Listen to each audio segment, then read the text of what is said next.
నమస్తే, నేను సిరి. Telangana FTC chairman Dil Raju గారు అయితే మరొకసారి సీఎం రేవంత్ రెడ్డి గారిని కలిసే ప్రయత్నం చేస్తున్నారు. ఏదైతే టికెట్ రేటు పెంపు కోసం అయితే మరొకసారి రేవంత్ రెడ్డి గారిని కలుస్తాను, నేను మళ్ళొకసారి అడుగుతాను అని చెప్పేసి అయితే తను చెప్పడం జరుగుతుంది. మరి ఏం జరుగుతుంది? మళ్ళీ ఆల్రెడీ ఒకసారి కలిశారు, కానీ అక్కడ ఎలాంటివి జరగలేదు. ఏమేమి జరిగాయో మనం చూసాం.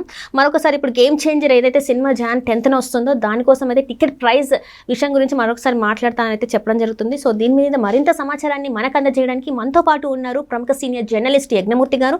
నమస్కారం సార్. నమస్తే సరే. సార్, ఇప్పుడు చూస్తుంటే మళ్ళీ మన దిల్రాజు గారు అయితే సీఎం రేవంత్ రెడ్డి గారిని కలుస్తాను, దేనికోసం అంటే టికెట్ రేట్ ఏదైతే ఉందో దానికోసం నేను కలుస్తాను, మళ్ళీ అడుగుతాను, ఇంకా తర్వాత తన నిర్ణయం తనదే అన్నట్టుగా మాట్లాడడం జరిగింది. సో నిజంగా మరి కలిస్తే రేవంత్ రెడ్డి గారి అభిప్రాయం ఏమైనా చేంజ్ అయ్యే అవకాశం ఉందంటారా? ఈరోజు దిల్రాజు ఒక మీడియా మీట్ని నిర్వహించారు. సో అది ఒక సందర్భం గురించి నిర్వహించారు. గేమ్ చేంజర్ ప్రీ రిలీజ్ ఈవెంట్కి సంబంధించి జరిగినట్టు అంటే ఆ ఈవెంట్ జరిగిన తర్వాత చోటు చేసుకున్నటువంటి ఒక విషాదం గురించి ఆయన ఒక ప్రెస్ మీట్ పెట్టారు. ఈ సందర్భంగా ఆయనకు ఒక ప్రశ్న ఎదురైంది. అంటే ఆంధ్రప్రదేశ్ ప్రభుత్వం ఆల్రెడీ ఒక బెనిఫిట్ షోకి అలాగే టికెట్ల రేట్లు పెంపుని హైక్ చేస్తూ జీవోలు జారీ చేసింది.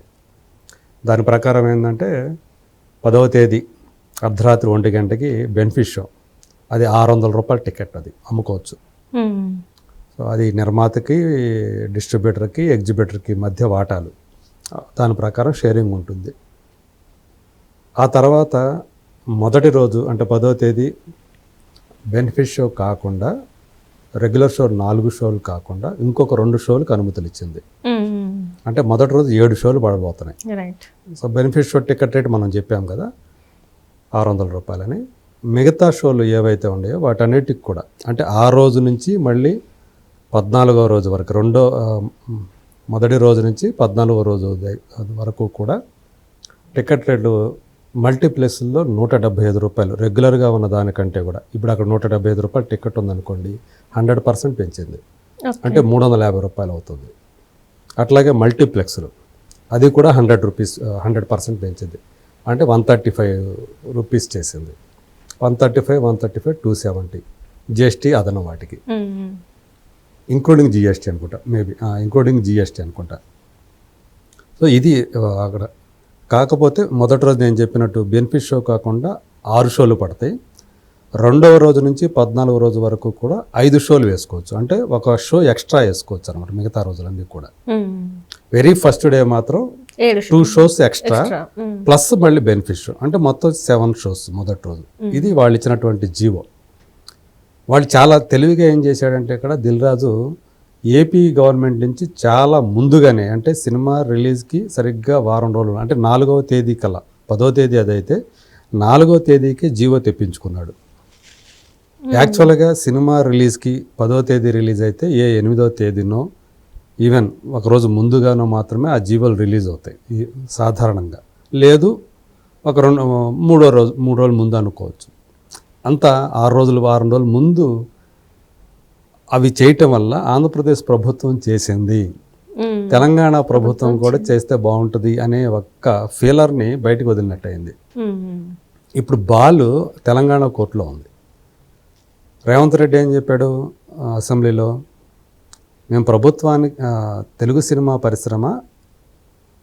పరిశ్రమకి తెలంగాణ ప్రభుత్వం వ్యతిరేకం కాదు, వాళ్ళు అడిగినవన్నీ మేము చేస్తాం, కానీ ఇలాంటివి జరుగుతూ ఉంటే మాత్రం చూస్తూ ఊరుకోం, బెనిఫిట్ షోలు ఇవ్వం, అలాగే టికెట్ రేట్లు పెంచం అని ఆయన ఒక ప్రకటన చేశారు. ఇప్పుడు అంటే ఆయన దాంట్లోనే కాంట్రాడిక్షన్ ఉంది అని ఈరోజు దిల్రాజు మాట్లాడారు. నేను 10 సార్లు చూశాను రేవంత్ రెడ్డి గారి అసెంబ్లీ, 10 సార్లు చూశాను. ఆయన తెలుగు సినిమా పరిశ్రమ ఏదడిగితే అది చేస్తామని చెప్తూ ఉన్నారు. కాబట్టి ఆయన ఇది కూడా చేస్తారు, టికెట్ రేట్లు పెంచుతారనే ఆశాభావంతో ఉన్నాను, వెళ్ళి నేను మళ్ళీ అడుగుతాను అని ఆయన చెప్తూ ఉన్నారు. కానీ మొన్న మీటింగ్ జరిగింది సార్, అక్కడ అందరు వెళ్ళారు. కానీ ఫస్ట్ రేవంత్ రెడ్డి గారు ఫస్ట్ మాట చెప్పిందే, నేను అసెంబ్లీలో ఏదైతే చెప్పానో దానికి కట్టుబడి ఉంటాను, అది కాకుండా ఇంకేదైనా మాట్లాడండి అని చెప్పేసి ఆ రోజు మాట్లాడడం జరిగింది. కాబట్టి అంటే బెనిఫిట్ షోలో జరిగింది, బెనిఫిట్ షో కాబట్టి ఆ దుర్ఘటన ఆ బెనిఫిట్ షోలు అవి మాత్రం నేను ఇవ్వను అని చెప్పేసి ఆయన ఏదైతే అన్నాడో అది దానికి డీవియేట్ అయ్యే అవకాశం కనిపించట్లా. కాబట్టి ఈయన కూడా దిల్ రాజు ఏంటంటే బెనిఫిట్ షోని పక్కన పెట్టేసేసి టికెట్ రేట్ల పెంపు ఏదైతే ఉందో దాన్ని మాత్రం అడగటానికి ఆయన నిర్ణయించుకున్నట్టు కనిపిస్తుంది. ఆ విషయమే ఆయన ప్రస్తావించారు. ఎందుకంటే టికెట్ రేట్లు కనుక మొదటి ఈ 2 వారాల పాటు ఆ పెంచుకునే వెసులుబాటు లేకపోతే అది అయిన బిజినెస్ ఏదైతే ఉందో డిస్ట్రిబ్యూటర్ దాన్ని పెట్టినటువంటి ఇన్వెస్ట్మెంట్ ఏదైతే ఉందో అది రావటానికి కొంచెం ఇబ్బంది అవుతుంది. ఎందుకంటే ఈరోజు సినిమాలు మనకు తెలుసు కదా, వారం లేదా 2 వారాలకు మించి వాటి యొక్క లైఫ్ ఉండట్లేదు. ఒక వారం అయిందంటే 2వ వారం పలసపడిపోతారు జనం. ఆ 2వ వారం కూడా ఎట్లా నడిపిస్తారు. 3వ వారంకి వచ్చేటప్పటికి అసలు థియేటర్ నిర్వహణే కష్టమైపోయే పరిస్థితులు వస్తాయి. ఆ మెయింటెనెన్స్ కన్నా డబ్బులు వస్తాయా రావా అన్న పరిస్థితిలోకి వెళ్ళిపోతుంది. ఎందుకంటే అన్ని థియేటర్లో ఈ సినిమాలు రిలీజ్ అయిపోవటం వల్ల ఆ ప్రాబ్లం తలెత్తుతుంది. సంక్రాంతికి ఇంకొకటి ఏంటంటే ఈ సినిమాతో పాటు ఇంకొక 2 సినిమాలు కూడా రిలీజ్ అవుతున్నాయి. అందులో ఒకటి సంక్రాంతికి వస్తున్నాం ఆయన సినిమానే, ఆయన ప్రొడ్యూస్ చేసిన సినిమానే. డాకు మహారాజ్ ఆయన డిస్ట్రిబ్యూట్ చేస్తున్న సినిమా. కాబట్టి అవన్నీ కూడా ఆయన సినిమాల లెక్క.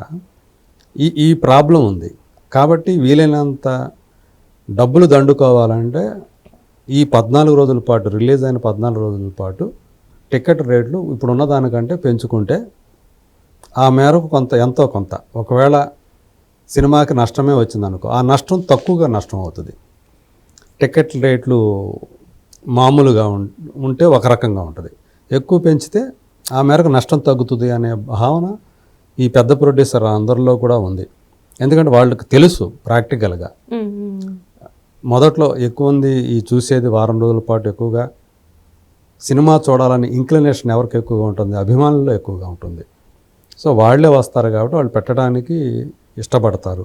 పైగా ఆ కాంబినేషన్ ఏదైతే ఉందో రామ్ చరణ్, శంకర్, దిల్ రాజు ఈ 3 పేర్లు, 3 కూడా తమ తమ రంగాల్లో సూపర్ స్టార్ లాంటి వాళ్ళే. కాబట్టి దీనికి ఒక క్రేజ్ ఉంది. ఈ క్రేజ్ని క్యాష్ చేసుకోవాలి, ఇదే ఉంటుంది వాళ్ళకి. ఇది ఫక్తు వ్యాపారం. ఇవాళ ఒకప్పుడు కళ ఎక్కువగా ఉండి వ్యాపారం తక్కువగా ఉంటే ఈరోజు వ్యాపారం ఎక్కువైపోయి కళ తగ్గింది సినిమా రంగానికి సంబంధించి. సో అప్పటికీ కొంతమంది ఫిలిం మేకర్స్, కొంతమంది డైరెక్టర్స్ ఉన్నారు. వాళ్ళు తమ పంథాలో కళని నమ్ముకొని చేసేవాళ్ళు ఉన్నారు. తక్కువ బడ్జెట్లో వాళ్ళు చేస్తూ ఉంటారు. కానీ థియేటర్లకి వాటి వల్ల ఉపయోగం ఉండదు. థియేటర్లకి ఎప్పుడు ఉపయోగం అంటే స్టార్ల వల్లే ఉపయోగం. వాళ్ళకి ఆ స్టార్లే ఇన్ని థియేటర్లను కూడా కాపాడుతున్నారనే చెప్పాలి. అది ఒక వాస్తవం. అది ఎవరు ఒప్పుకున్న సినిమాలు ఇలా అయిపోతున్నాయి, ఫక్తు వ్యాపార సినిమాలలాగా వ్యాపారం అయిపోయింది సినిమా అంటే అంతే. ఎందుకంటే ఇన్ని థియేటర్లు రన్ అవుతున్నాయి అంటే అవన్నీ కూడా స్టార్ పవర్ మీద రన్ అవుతున్నాయి అని చెప్పాలి. ఎక్కడో కొండొకచో ఒక సినిమా చాలా బాగా ఉందని పేరు వచ్చినప్పుడు అక్కడ స్టార్ వాల్యూ లేకపోయినా కూడా కంటెంట్ వాల్యూ మీద, అది కూడా ఆ కమర్షియల్ విలువలు ఉన్నటువంటి కంటెంట్, సో అవి ఆడుతూ ఉంటాయి. సో బలగం లాంటి సినిమా అంత బాగా ఆడిందంటే ఆ కంటెంట్ వల్ల. అలాగే మరి బలగంలాగా తీసిన అనేక సినిమాలు మళ్ళీ ఫెయిల్ అవుతాయి.